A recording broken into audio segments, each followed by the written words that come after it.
നമസ്കാരം. നമസ്കാരം. വടകരയിൽ ഷാഫി പറമ്പിൽ ജയിച്ചു, പക്ഷെ അദ്ദേഹത്തിനെതിരെ വലിയ തരത്തിലുള്ള ഗൂഢാലോചനകൾ നടന്നു എന്നുള്ള കാര്യങ്ങൾ ഇപ്പോൾ SIT പുറത്തു വരുന്നു. അപ്പോൾ ഏറ്റവും പുതുതായി വരുന്നത് ജിതിൻ, അദ്ദേഹത്തിൻ്റെ ഫുൾ പേര് എനിക്കറിയില്ല. ജിതിൻ എന്ന് പറഞ്ഞൊരു വ്യക്തി ഈ പറഞ്ഞ പോലെ പാർട്ടിക്ക് വേണ്ടിയിട്ടാണ് ഈ സാധനം ഉണ്ടാക്കിയത്. അദ്ദേഹം ഇങ്ങനത്തെ കാര്യങ്ങൾ ഫേക്ക് ID ഉണ്ടാക്കുന്നതിലും വ്യാജ സ്ക്രീൻഷോട്ട് എന്ന പ്രത്യേക വൈദഗ്ധ്യം നേടിയ ഒരു വ്യക്തിയാണെന്നുള്ളതൊക്കെയാണ് ഇപ്പം SIT പറയുന്നത്. മാത്രമല്ല 2019 അദ്ദേഹം ഈ പറഞ്ഞ പോലെ ഒരു വ്യാജ FB ആയിട്ട് ഉണ്ടായിട്ട് സാമൂഹ്യ മാധ്യമങ്ങളിലൂടെ കോൺഗ്രസിനെതിരെ പലതരത്തിലുള്ള ആരോപണങ്ങളും ആക്ഷേപങ്ങളൊക്കെ ഉണ്ടാക്കി പടർത്തിവിട്ടൊരു നേതാവാണെന്നും പറയുന്നുണ്ട്. അപ്പം CPM ഇത്തരത്തിൽ പ്രത്യേക ഒരു ഹാൻഡിൽ, ഒരു എന്താ പറയുക, നമ്മൾ സ്കിൽ ഡെവലപ്മെൻറ്റ് എന്നൊക്കെ പറയുന്നത്, ഓരോ വ്യക്തിക്ക് ഓരോ സ്കിൽ ഉണ്ടാക്കി കൊടുക്കുക എന്നുള്ളത്. അപ്പോൾ ഇത്തരത്തിൽ പാർട്ടി അണികൾക്ക് വേണ്ടിയിട്ട്, സൈബർ ടീമിന് വേണ്ടിയിട്ട് എന്താ പറയുക, പോർക്കളം, അത്തരത്തിലുള്ള പോർക്കളം ഉണ്ടാക്കാൻ വേണ്ടിയിട്ട് പ്രത്യേക അണികൾക്ക് വേണ്ടിയിട്ട് ഒരു സ്പെഷ്യൽ സ്കിൽ ഉണ്ടാക്കി കൊടുക്കുന്നുണ്ട് എന്നുള്ളൊരു കാര്യം കൂടിയാണ് ഇതിലൂടെ പുറത്തു വരുന്നത്. പക്ഷെ എന്നിരുന്നാൽ പോലും ഷാഫി കാര്യത്തിൽ തോറ്റില്ല. ജയിച്ചോ തോറ്റോ എന്നുള്ള രണ്ടാമത്തെ കാര്യം. പക്ഷേ സമുദായത്തിൻ്റെ ഇടയിൽ അല്ലെങ്കിൽ സമൂഹത്തിൻ്റെ ഇടയിൽ വലിയ തരത്തിലുള്ള ഒരു ഭിന്നിപ്പ് ഈ സാധനം കൊണ്ടുണ്ടാകും. പ്രത്യേകിച്ച് എന്താ പറയുക, മലബാർ എന്നൊക്കെ പറഞ്ഞാൽ കുറച്ച് മുസ്ലിം മെജോറിറ്റി ഏരിയയാണ്. അത്തരത്തിൽ അവിടെ ഹിന്ദു മുസ്ലിം കോൺഫ്ലിക്റ്റ് ഉണ്ടാക്കാൻ ചെറിയ കാഫിർ എന്ന് പറഞ്ഞു കഴിഞ്ഞാൽ ഈ പറഞ്ഞ പോലെ എതിർവിശ്വാസി എന്നുള്ളതാണ്. ആരെങ്കിലും മുസ്ലിം അല്ലാത്ത വിശ്വാസികളെ പറയുന്ന പേരാണ് കാഫിർ. അതിനർത്ഥം അവരൊക്കെ മരിച്ചു കഴിഞ്ഞാൽ ഈ പറഞ്ഞ പോലെ നരകത്തിലോട്ട് പോകുന്നതാണ്, അവർക്ക് ചെയ്യാൻ പാടില്ല. അത്തരത്തിൽ വർഗീയമായൊരു വാക്കിനെയാണ് ആ സാധനം യൂസ് ചെയ്തിട്ടുള്ളത്. അപ്പം അത്തരത്തിൽ വാക്ക് യൂസ് ചെയ്ത് വളരെ കൃത്യമാണ്. ഷാഫി ഒരു പ്രത്യേക വിഭാഗത്തിൻ്റെ ആളായതുകൊണ്ട് മാത്രമാണത്. അപ്പോൾ ഇത്തരത്തിൽ പ്രത്യേകിച്ച് CPM-ൻ്റെ ഒരു ഐഡിയോളജി എന്ന് പറഞ്ഞാൽ മതേതര നിലപാട് എന്നും കൈകൊള്ളുന്നൊരു പാർട്ടിയാണ് CPM. അത് എക്കാലത്തും CPM അങ്ങനെ തന്നെയാണ്. പക്ഷേ ഈ ഇടയായിട്ട് CPM അവരുടെ മതേതരത്വം എല്ലാം കൈവിടുന്നതിൻ്റെ ഏറ്റവും വലിയ തെളിവ് കൂടിയല്ലേ ഇപ്പോൾ ഈ പുറത്തു വരുന്നത്. അതായത് ഷാഫി പറമ്പിൽ ദീനിയായിട്ടും ശൈലജ ടീച്ചറെ കാഫറായിട്ടും ചിത്രീകരിച്ചുകൊണ്ട് വളരെ വ്യക്തമായി വർഗീയ വിദ്വേഷം പുലർത്തി അങ്ങനെ വടകര മണ്ഡലം എന്നും മതേതരത്തിന് വേണ്ടി നിന്നിട്ടുള്ള വടകര ലോകസഭാ മണ്ഡലത്തിൽ ഷാഫി പറമ്പിലിനെ തോൽപ്പിക്കുകയോ എന്നുള്ള ലക്ഷ്യമല്ലായിരുന്നു സത്യത്തിൽ ശൈലജ ടീച്ചറെ തോൽപ്പിക്കുക എന്ന ലക്ഷ്യത്തോട് കൂടിയിട്ടാണ് പിണറായി വിജയൻ ഇത്തരം കാര്യങ്ങൾ പ്ലാൻ ചെയ്തത് എന്നുള്ളത് ആണ് പുറത്തു വരുന്ന വിവരം. ഷാഫി അവരുടെ ഇരയായിരുന്നില്ല എന്നർത്ഥം. ഇര ആരാണ്? ശൈലജ ടീച്ചറെ തോൽപ്പിക്കണം. ശൈലജ ടീച്ചറെ തോൽപ്പിക്കേണ്ട ആവശ്യം ആർക്കാണ്? പിണറായി വിജയനാണ്. പിണറായി വിജയൻ്റെ ചരിത്രം എടുത്തു നോക്കിയാൽ, ശൈലജ ടീച്ചർ എന്നുള്ള ചരിത്രം എടുത്തു നോക്കിക്കഴിഞ്ഞാൽ വിജയേട്ട എന്നായിരുന്നു ശൈലജ ടീച്ചർ മുമ്പ് വിളിച്ചുകൊണ്ടിരുന്നത്. അദ്ദേഹം മുഖ്യമന്ത്രിയായ ശേഷം, ശൈലജ ടീച്ചറും ആരോഗ്യമന്ത്രിയായ ശേഷം നേരെ അദ്ദേഹത്തിൻ്റെ ക്യാബിനിൽ ചെന്ന് ശൈലജ ടീച്ചർ വിളിച്ചത് വിജയേട്ട എന്നാണ്. എന്നാൽ കടുത്ത നോട്ടം നോക്കി അദ്ദേഹം പറഞ്ഞത്, ഞാൻ പഴയ വിജയേട്ടനല്ല, ഞാൻ മുഖ്യമന്ത്രിയാണ്, ഇനി സർ വിളിക്കണമെന്നാണ്. അതായത് അദ്ദേഹം ഈഗോ വർക്ക് ചെയ്താൻ തുടങ്ങി. അപ്പോൾ മുതൽ തന്നെ ശൈലജ ടീച്ചർ അദ്ദേഹത്തിൻ്റെ നോട്ടപ്പുള്ളിയായിരുന്നു. പഴയകാല ചരിത്രം പിണറായി വിജയൻ്റെ സകല ചരിത്രം അറിയുന്ന ശൈലജ ടീച്ചർ ഞെട്ടിപ്പോയി എന്നാണ് അവർ പലരോടും പറഞ്ഞിട്ടുള്ളത്. അതായത് ഇപ്പം VD സതീശൻ നോക്കിയാട്ടെ, VD സതീശനെ ആർക്ക് വേണം പോയി കാണാം, ആരോടൊക്കെ വേണം സംസാരിക്കുകയും ചെയ്യാം. എന്നാൽ പിണറായി വിജയൻ അങ്ങനെയല്ലായിരുന്നു. ജനകീയ നേതാവ്, തൊഴിലാളി നേതാവ്, കർഷകരുടെ നേതാവ് എന്നൊക്കെ പറഞ്ഞിട്ട് അദ്ദേഹം 41 വണ്ടി പോലീസിൻ്റെ സഹായത്തോടെ മാത്രം യാത്ര ചെയ്ത ഒരാളാണ്. ആർക്കും കാണാൻ പറ്റില്ല, ഇരുമ്പറം അറിയാണ്. അദ്ദേഹത്തെ ക്ലിഫ് ഹൗസിൽ പോയി ചെന്ന് കാണാൻ പറ്റില്ല, അതേപോലെ മുഖ്യമന്ത്രി ഓഫീസിലും കാണാൻ പറ്റില്ല. പാർട്ടിക്കാർക്ക് പോലും കാണാൻ പറ്റാത്ത ഒരു ഏതോ അത്ഭുത ജീവിയെ പോലെ അദ്ദേഹത്തെ ഏതോ വലിയ ആളെ പോലെയാണ് സംഭവം വളർത്തിയെടുത്തത്. അപ്പം ഈ സംഭവത്തിൽ അദ്ദേഹത്തിന് എതിരാളിയാവാൻ കാരണം അദ്ദേഹത്തെക്കാൾ ജനപിന്തുണ ശൈലജ ടീച്ചർക്ക് ഉണ്ടായി എന്ന് പറയുന്ന ഒരു വികാരം കൊണ്ടാണ് അദ്ദേഹത്തിൻ്റെ മനസ്സിനുള്ളിൽ ശൈലജ ടീച്ചറോട് വൈരാഗ്യമുണ്ടായത്. കാരണം 2016 മുതൽ 2021 കാലഘട്ടത്തിൽ ആരോഗ്യവകുപ്പിനെ ഇത്രയും മികച്ചതാക്കി, ലോക പ്രശസ്തി ഉണ്ടാക്കി, കോവിഡ് കാലത്ത്, നിപ്പ കാലത്തൊക്കെ പ്രശസ്തമായ സേവനം നടത്തി, ജനങ്ങളുടെ പിന്തുണ ശൈലജ ടീച്ചർക്കുണ്ടായിരുന്നു. അതുകൊണ്ടാണ് രണ്ടാമത് തുടർഭരണം കിട്ടുന്നതിൽ പ്രധാന പങ്ക് വഹിച്ചത്.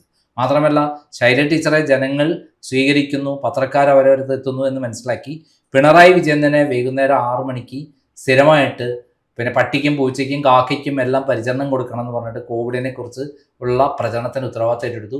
ശൈലജ ടീച്ചറെ വെട്ടിമാറ്റി. പിന്നെ ശൈലജ ടീച്ചർ ആരോടും മിണ്ടാൻ പാടില്ല എന്നാണ് ഉത്തരവ് പിണറായി വിജയൻ കൊടുത്തത്.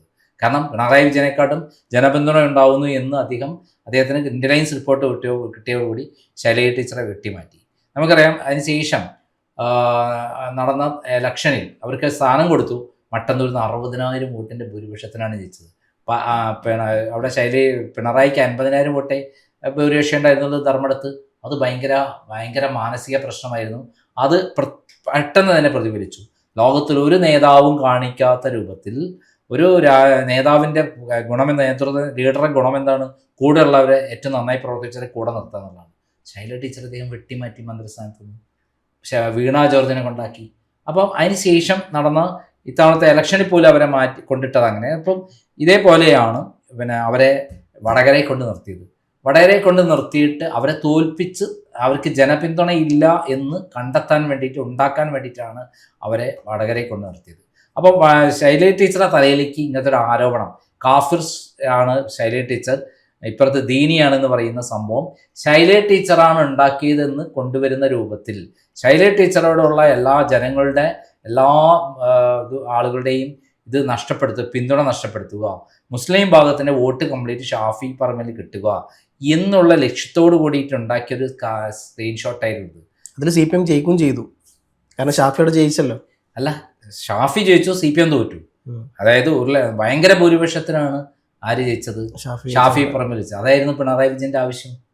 പിണറായി വിജയന്റെ ലക്ഷ്യം അതായിരുന്നു. പക്ഷെ അദ്ദേഹത്തെ സംബന്ധിച്ചിടത്തോളം അദ്ദേഹത്തിന് മതേതരവാദിയാണ് ആര്? ഷാഫി പറമ്പിൽ. അദ്ദേഹത്തിന് സത്യം തെളിയിക്കേണ്ട ഒരു ഉത്തരവാദിത്തമുണ്ട്.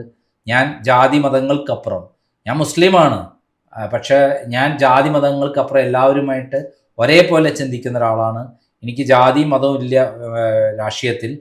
അപ്പോൾ അങ്ങനെയുള്ള സമയത്ത് എന്നെ ദീനിയായി ചിത്രീകരിക്കുകയും ശൈല ടീച്ചറെ കാഫറായി ചിത്രീകരിച്ച വഴി ഞാൻ വർഗീയവാദിയാണെന്ന് കൊണ്ടുവരികയാണ് അതിൻ്റെ അകത്ത് ഉണ്ടാകുന്നത്. അത് മനസ്സിലാക്കിയാണ് ഷാഫി പറമ്പിൽ അതിന് ശക്തമായ നടപടിയുമായി മുന്നോട്ട് പോവുകയും ഇപ്പോൾ അന്ന് അന്വേഷണം എവിടെയും എത്താതെ നിന്ന സ്ഥലത്ത് ഇപ്പോൾ ഷാഫി പറമ്പിൽ പരാതി കൊടുക്കുകയും SIT അന്വേഷണം ആരംഭിക്കുകയും ചെയ്തതോടെ ജിതിൻ ഭാസ്കർ ആണെന്നാണ് ഞാൻ മനസ്സിലാക്കുന്നത്, അദ്ദേഹത്തെ അറസ്റ്റ് ചെയ്തത്. അറസ്റ്റ് ചെയ്ത് ഇപ്പോൾ പരിശോധന നടക്കുമ്പോൾ നമ്മൾ മനസ്സിലധികം ബോൺ ക്രിമിനലിനെ പോലെ നേരത്തെ ഈ രംഗത്ത് ക്രിമിനൽ പ്രവർത്തനം നടത്തിയിട്ടുള്ള ആളാണ്. വ്യാജ ID ഉണ്ടാക്കി FB പോസ്റ്റുകളും അതേപോലെ ഇത്തരം കാര്യങ്ങൾ ക്രിയേറ്റ് ചെയ്യുന്ന ഒരാളാണെന്ന് ബോധ്യപ്പെട്ടിരിക്കുകയാണ്. തീർച്ചയായും അതിൻ്റെ പിന്നിൽ ജിതിൻ മാത്രമല്ല എന്നുള്ളതാണ് സത്യം. ജിതിൻ്റെ പിന്നിൽ വലിയ ഗൂഢാലോചനയുണ്ട്. കൃത്യമായി പറഞ്ഞാൽ അത് ശൈല ടീച്ചറെ കൊടുക്കാൻ വേണ്ടിയിട്ടാണ് വെച്ചതെങ്കിലും ഇപ്പോൾ അത് പോയി കുടുങ്ങാൻ പോകുന്നത് പിണറായി വിജയൻ്റെ ഏറ്റവും പ്രമുഖ വലങ്കൈകളായ നേതാക്കന്മാരിലേക്കാണ് എന്നുള്ളതാണ് സത്യം. അതായത് വടകരയിൽ നമുക്കറിയാം നമ്മുടെ KK രമയുടെ ഭർത്താവ് TP ചന്ദ്രശേഖരന് 51 വെട്ടുവെട്ടി ഭയങ്കര വികൃതമാക്കി കൊന്ന്. അത്രയും ദേഷ്യമായിരുന്നു പിണറായി വിജയന് TP ചന്ദ്രശേഖരനോട്. എന്നിട്ട് എന്താണ് അവർ എഴുതി വെച്ച മാഷാ അള്ള എന്നല്ലേ എഴുതി വെച്ച വണ്ടീനുള്ളിൽ. ഇതും വടകരയിലാണ് നടന്നത്. കൊലപാതകം നടത്തിയിട്ട് അത് മുസ്ലിം തീവ്രവാദികളുടെ തലയിൽ കെട്ടിവെക്കാൻ വേണ്ടി ആസൂത്രിതമായി ശ്രമം നടത്തി. ആ ആസൂത്രിതമായ ശ്രമമാണ് നമ്മൾ കണ്ടത്. അത് ചെറിയ കാര്യമാണ്. അതേ സ്ഥലത്ത് തന്നെയാണ് ഇപ്പോൾ കേരളത്തിലെ ഏറ്റവും അധികം മതേതരവാദികളുള്ള, ജാതി മതങ്ങൾക്കപ്പുറം ചിന്തിക്കുന്ന ഒരു പുരോഗമന പ്രസ്ഥാനങ്ങളുടെ കേന്ദ്രമായ വടകര, തലശ്ശേരി, കണ്ണൂർ ഏരിയയിൽ ഇത്തരം വർഗീയ വിഷം കുത്തിവെച്ച് ജനങ്ങളെ തല്ലിച്ച് നടക്കുന്ന ഈ പ്രവർത്തനം ഇത് തീർച്ചയായും പാർട്ടിക്കുള്ളിൽ വലിയ പ്രശ്നമുണ്ടാക്കും. ഇത് ശൈല ടീച്ചറെ ലക്ഷ്യമാക്കിയിട്ടാണെങ്കിലും ബൂമറാങ് പോലെ പിണറായി വിജയൻ്റെ നേരെയാണ് വരുന്നത്. പിണറായി വിജയൻ്റെ വലങ്കൈകളായ നേതാക്കന്മാർക്കിൻ്റെ പങ്കുണ്ട്. കൃത്യമായി TP ചന്ദ്രശേഖരൻ്റെ കൊലപാതകത്തിൽ പിണറായി വിജയനാണ് യഥാർത്ഥ പ്രതി. പിണറായി വിജയൻ അറിയാതെ ഒരു ഈച്ച പോലും അനങ്ങില്ല എന്നുള്ള സ്ഥലത്താണ് അദ്ദേഹം എന്ത് ചെയ്തത്? ഈ സംഭവങ്ങളെല്ലാം നടത്തിയത്. അപ്പം പിണറായി വിജയൻ്റെ അറിവും സമൂഹത്തോടു കൂടി മാത്രമേ ഇത്തരം കാര്യങ്ങളൊക്കെ പാർട്ടിയിൽ അരങ്ങേറൂ എന്നുള്ളതാണ് സത്യം. അപ്പം വലിയ ഗൂഢാലോചന, വലിയ വമ്പൻ സ്രാവുകൾ അതിലുണ്ട് എന്നുള്ളതാണ് സത്യം.